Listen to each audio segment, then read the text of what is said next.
PodCastle, episode 918 for Tuesday the 18th of November 2025.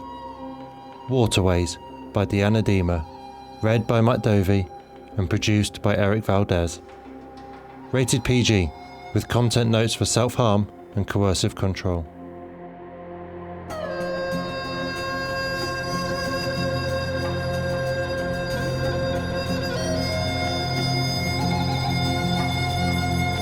Good morning, good day, good afternoon, and good evening, and welcome to PodCastle, the flying castle of fantasy fiction. I'm your host, Dovey, and it really is a privilege to present today's story for you. Waterways by Dima, which I'm thrilled to say is a PodCastle original that we're showing to the world for the first time. I don't often get a chance to read in the slush pile anymore. I'd probably spend 3 to 4 hours a week reading, writing, recording and editing this host spot, which is the time I'd have spent reading submissions in the past. But I was away for work a lot this summer with not much else to do while sat in the hotel bar, so in I dove for the first time in a while, and discovered this pearl, which evidently I described in such breathless tones of praise that Devon asked if I'd like to narrate it too, which, yes I would. So, here I am, talking at you for the next 25 to 30 minutes, hoping this one moves you like it did me. Dima is a writer living in Canada. Her speculative fiction has appeared in Strange Horizons, Courier magazine, The Deadlands and elsewhere. You can find her online at www.dianadima.com. Your narrator, of course, c'est moi. It's been nearly 4 years of my hosting. You know who I am by now, possibly better than I know myself.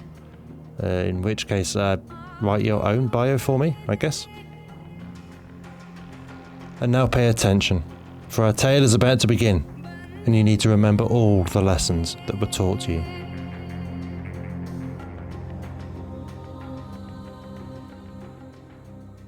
Waterways by Dima, read by Dovey. When his father died and left him the boat, he thought to himself, I can do it. I'm a boat son, a boatman. I'm no longer a child and no longer have to go home at sunset, when mother and sisters gather around the table and talk about the will and the debts. In the will, his father had written, to my son, who may yet feel at home on the water. So David spent days in the yard, scrubbing and polishing and waxing, and often fell asleep under the boat top in the cool May night. When he left, he did look back at the hunched house in the village, faint as a smear of dirt on the green and the blue. He did feel a pang of guilt, deep under the ribs. But mostly he was driven like a powerboat, like a steering wheel under his father's hand. So he steered toward the northern shores where they used to go fishing for pike and drop anchor for the night in quiet coves. It was a grey day, that first one, and no other boats on the lake, as though he'd sailed into another world. The motion of the water made him sick. His father used to say, what kind of man gets seasick on a lake? But in death he had trusted his son, had trusted himself to have taught his son well, and his death to fill in whatever gaps were left. The lake mirrored the clouds, and the clouds rippled with a stubborn wind. I can do it, David thought, his knuckles white on the steering wheel, fingers too thin, woman's hands, his father used to say. The boat fought against him and against the wind, small waves breaking like glass against the hull. Eliza, his mother's name, painted in rust-red letters on the stern. That way I'm always with her, father had said at first. Then later he would say, she's always with me, the woman. Always with us, isn't she, son? And he'd take a swig of beer and clap him on the shoulder. But David didn't understand, because his mother never came with them on the boat, and when her children swam in the lake, she never went in the water, only stood on the shore and watched them play. At dusk, the outline of blue hills filled the horizon. On the fish finder screen, the lacework of the coast drew closer, and David steered over the quiet waters. He felt alone in the whole wide world. And when he dropped anchor, there was nobody to check the length of the chain, or that he'd set the alarm, or that the anchor light was on. He boiled water and ate some oats and then lay down in the berth. Through the open transom door he saw the dark water, the sliver of moon dancing over it, and the lake smell, old and musty, wafted in. Maybe he slept, and a shadow over the boat woke him. Or maybe he walked to the stern and leaned out and put his hand in the cold water and fell into sleep and a dream. Faces under the water, eyes open wide. Hair spread under the surface like a net, wrapping around his fingers, sticky, dark. At the touch he jerked awake, and when he bent down to look closer, only his own face stared up, translucent in the moonlight, eyes wide and afraid. The lake lay still, not a ripple to break the reflection. And for a long moment, he didn't know whether he was above or below. By morning, the nausea had settled into a bitterness in his stomach. The fog rolled in and swallowed the coastline, white ribbons floating in the grey. When he started the engine, the GPS didn't turn on. No matter, he thought. I can do this. His father had taught him how to navigate, had said, technology will fail you, but your own wits won't. He'd drank his own away in the end. But David still believed him, and though he knew he ought to turn home, he wouldn't. Not yet, not empty-handed. He remembered where the fish were, and he steered as the fog lifted, east across the water that shifted grey-green under murky skies. He couldn't be sure he'd arrived, but it looked right. In the distance, gentle mountains around a wide bay, and here the water's deep and full of fish, of perch and walleye and bass. He began to cast his net, swinging hard, watching the net spread like a jellyfish, the ring of splashing water where it sank in. His arms hurt. He hauled bucketfuls of minnow, dumped them in the freezer without looking at the glossy round eyes, the open mouths. Under the surface, he thought he saw something drift, long and slender, catching the sun. He cast again, and the net came up full of kelp. When he made his way into the bay, he found a trawler there, and 3 men on the shore grilling meat over a fire. They called him over and helped him stern-tie the boat to a birch tree. You never know with the winds these days, they told him. They were bearded, rugged men, friendly and frightening in the same way his father could be. He brought out beers from the cooler and passed them around. The meat was raw inside and charred outside, but he ate it. He asked the men what they were trawling for, and they said, "You'll see," and gave each other knowing glances. "You can come look with us," they said, "once the moon is up." "Only see them in the moonlight," the youngest of the men added, shivering a little in the breeze. They all went swimming in the night, warm with beer and fire and loud laughter, so that they didn't mind the cold water biting at the skin. The half-moon bright, hanging low just for them. "Put your head under water, kid," said the men, and pushed him down. There were lights underneath, in the distance, and a slow song drifting through. The men dove deep, then came up for air and told each other, "I saw them. Did you see?" David tried to follow, held his breath. The seaweed brushed his legs, and from behind a rock he thought he saw a face peer at him, serious and familiar. His stomach clenched, and he swam to the shore, threw up all the beer and meat on the sand. "It's okay," said the skipper, slumping down beside him. "It's quite a sight for a boy." Then the other men came to shore, and they all sat together by the fire. "Did you see her this time?" one said. "Man, how I'd like to get up close to that." "Got to wake up earlier for that," the skipper said. "The one I saw, she was crying," the youngest of the men said. "Doesn't seem right. Not sea creatures, are they?" "My father said anything down below under the surface is not like us. Anything that can live down below is as alien as can be, and not to spare them a thought, not as much as to a cow or a dog or anything else that breathes our air."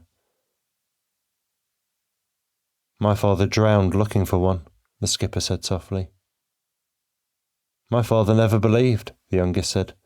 "First time I saw one, I told him, and still got the scars to show for it."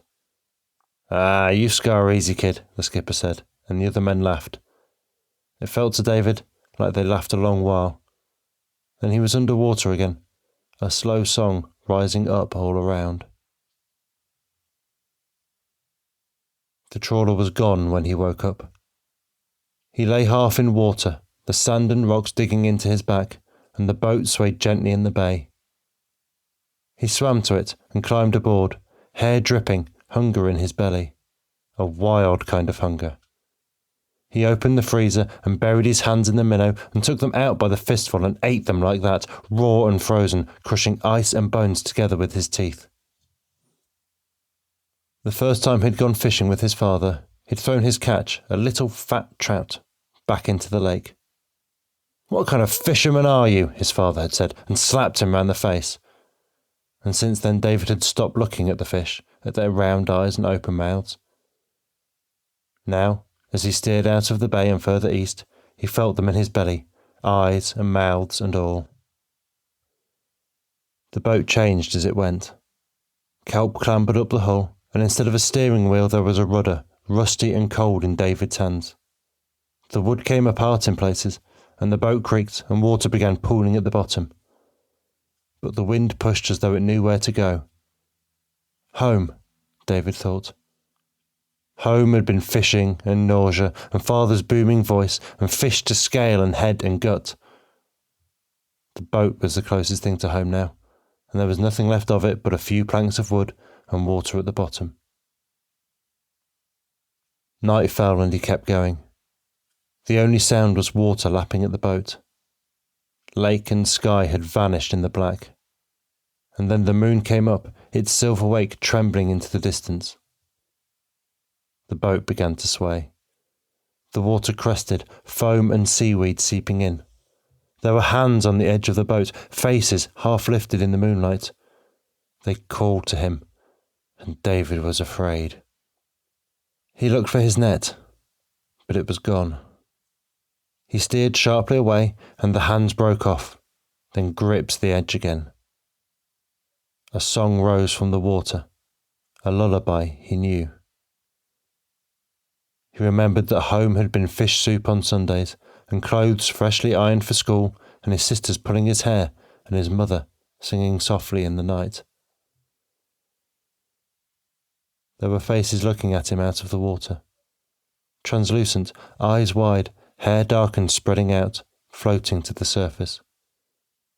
It wrapped itself around his legs, his arms. It closed like a net and like a blanket in winter.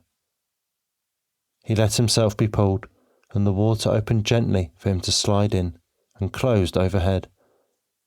Arms held him tight, and he looked into those familiar faces and smiled. They did not pull his hair this time. They sang together softly, and he remembered fish scales scattered on the kitchen floor like petals in spring. His mother kneeling among them like a tree that's just shed all its flower. No. It had only been a dream, hadn't it?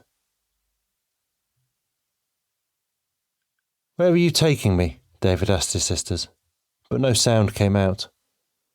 Bright fish swam through their hair. He let himself be carried, let himself be swayed in the current in his sister's arms. Though they didn't answer, he knew they were going home.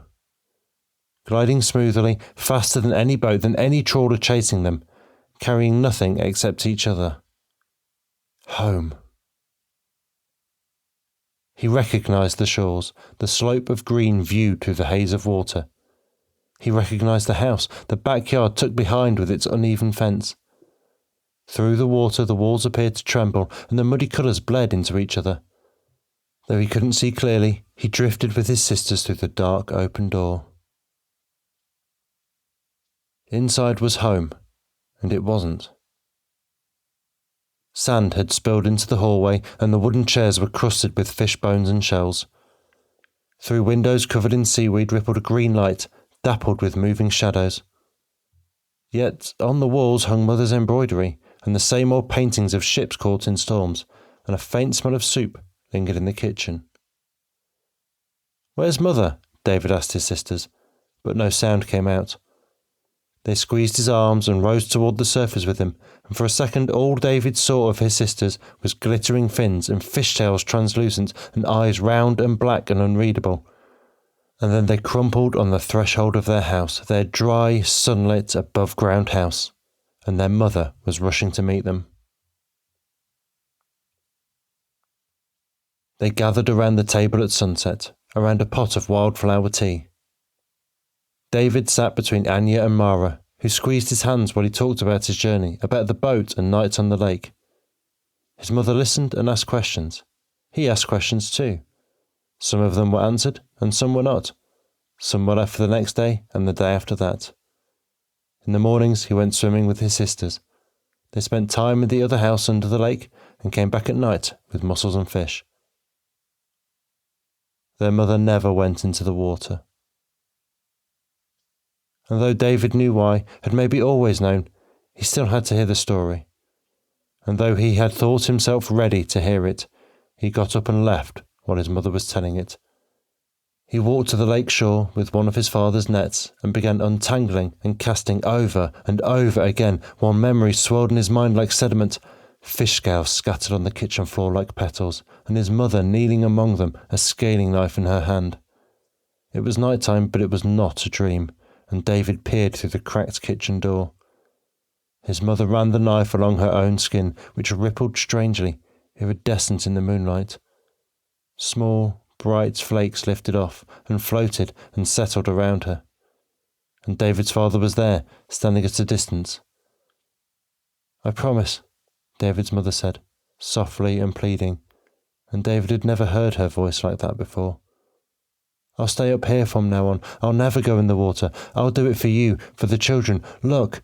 And she brought the knife to her shimmering thigh, and blood welled under the serrated blade. At sunset, David went back to the house. "Let me make it right," he said to his mother. "Let me find a way to take you with us, back into the water." "You didn't listen carefully," his mother said. "That's not the way to make it right." "What should I do?"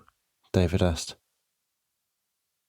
His mother smiled and said, "You can do anything, above and below, at home or abroad, together with us, your family, or all by yourself." She asked, "What are you going to do?" That night, he sat down on the lake shore and listened to the water. From deep below, the wisps of a sad song floated up, and the moon shone on the mirror of the lake. The wild-scented summer night lay wide open. He felt the hunched house at his back like a watching shadow. It would always be there, he knew, and he was both sad and grateful for it. There was no boat bobbing on the water now. He remembered Anya and Mara curled up in the berth during a fishing trip, two dark-haired, defiant stowaways. He remembered their father's anger, remembered being angry himself, as though his sisters had tried to take something away, something that was only his.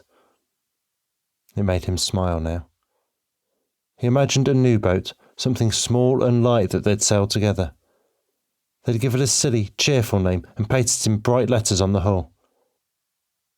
Or perhaps they'd never get another boat, and instead the three of them would spend their days drifting deep under the lake. He let his hand trail in the cool water, enjoying the stillness of the moment, the feeling of standing on the threshold of something unknown. In the moonlight, the skin of his hand shimmered like fish scales.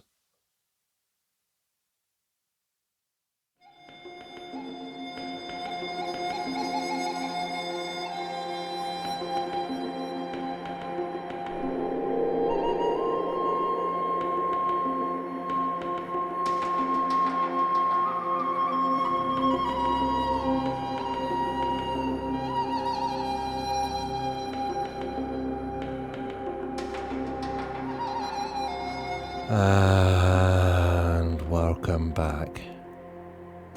That was Waterways by Dima. And if you enjoyed that, then there is one other story in our archives, City Grown from Seed, as part of episode 854's Double Bill. You can also pop on over to dianadima.com, click Short Fiction up the top, and find links to stories in the Deadland, Corio, Giganotosaurus and more. I said up top that I happened to be the person that stumbled across this one in Slush. So let's go dig up what I said in my internal notes back when I bumped it. Oh, I like this. It's got a strange quality to the prose, like a dream, like something told to you on a too hot day, where you're not quite in focus and your mind is slightly disconnected. Drifting free, piecing it together after the fact and accepting things without question, too free to examine it closer.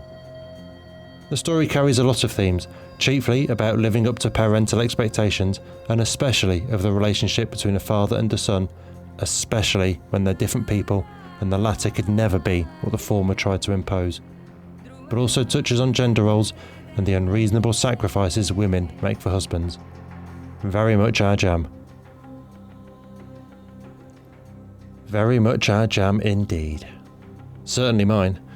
A lot of the themes in it are themes I've wrestled with for years, too deep to even make it into my own writing.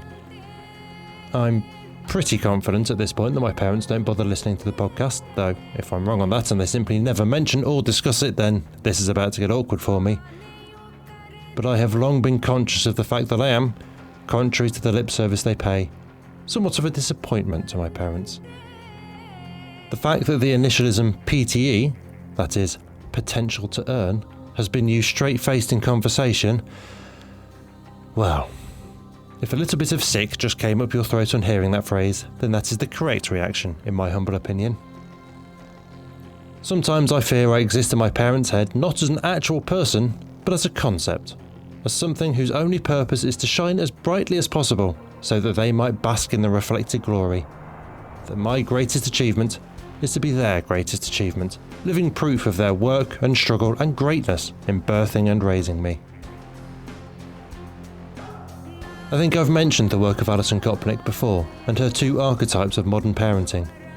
The carpenter, who seeks to build a child into an adult from a blueprint of the right clubs, the right hobbies, the right friends and schools and opportunities.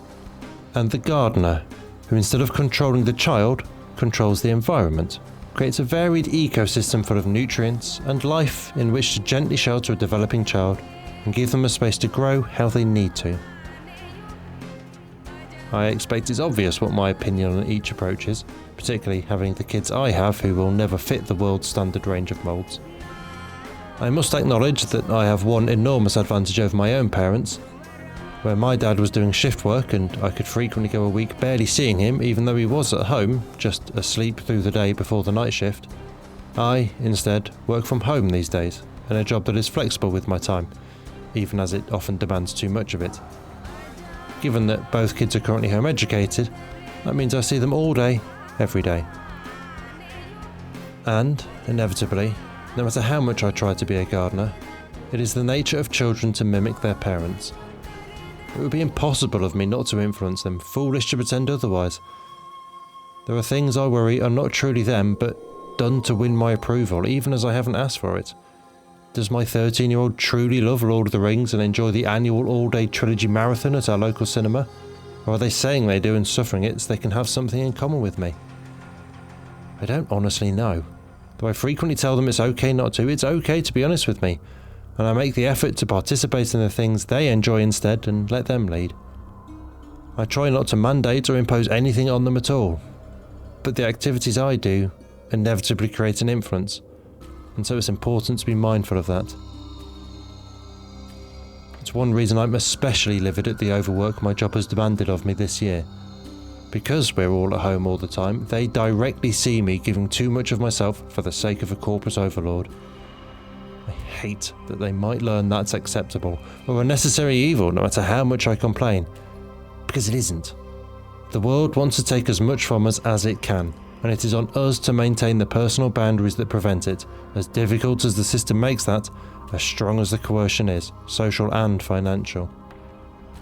That overwork also means, to tie this back into today's story, that the domestic burden then falls unfairly on my wife, and that circumstances forcing me to repeat old and broken cycles of gender dynamics that my kids will absorb and repeat in turn.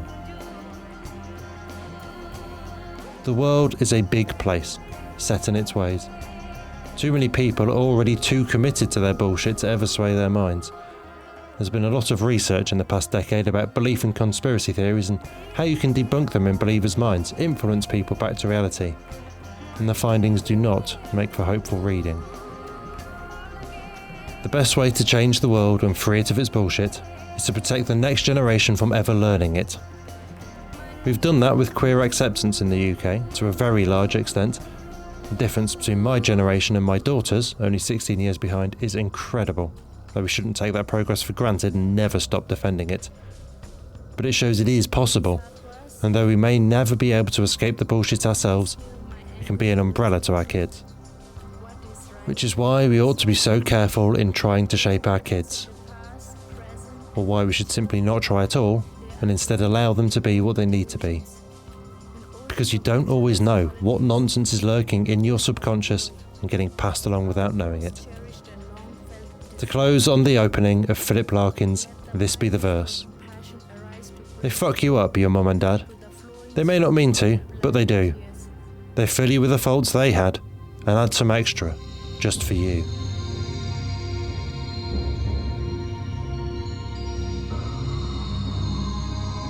That was our show for this week. On behalf of everyone at PodCastle, your co-editors Renini Kamamia and Devon Martin, assistant editor Caitlin Zavanovich, audio engineers Eric Valdes and Dean Kidd, and our many wonderful first readers, Andrew K. Ho, Balawan Conte, Craig Jackson, Amalia Harrington, Habiba DeCubo, Julia Patt, Kieran Corsini, Tania Barry, Tava Nova, Tierney Bailey, Zeev Witties, and myself, Matt Dovey. Thank you for letting us share another story with you. PodCastle has long survived on donations alone, and even though there's ads now, subscribing through our Patreon remains the best way to ensure we can keep bringing you one story told well. And if you subscribe at the $7 tier, you can get rid of the ads again. So if you'd like to support what we and the rest of Escape Artists do, please join our Patreon at patreon.com/EAPodcasts through your browser to avoid paying the App Store fees. Prefer another method? There are details for supporting us via Twitch, Amazon Prime, Ko-fi and PayPal on escapeartist.net. Or you can reach out directly by email at donations@escapeartist.net with any questions and someone will get back to you. The legal bit. PodCastle is part of the Escape Artists Foundation, a 501c3 non-profit, and this episode is distributed under the Creative Commons Attribution, Non-Commercial, No Derivatives 4.0 International License. That means you can share it, and please do, but you cannot sell it and you cannot change it. If you want specifics, check creativecommons.org. Our music is by Shiva in Exile. We'll be back next Tuesday with another fantastic tale.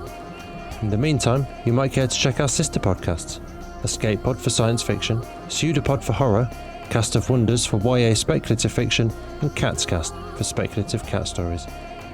If your heart belongs to us, though, we'll see you next week. Be safe and be kind.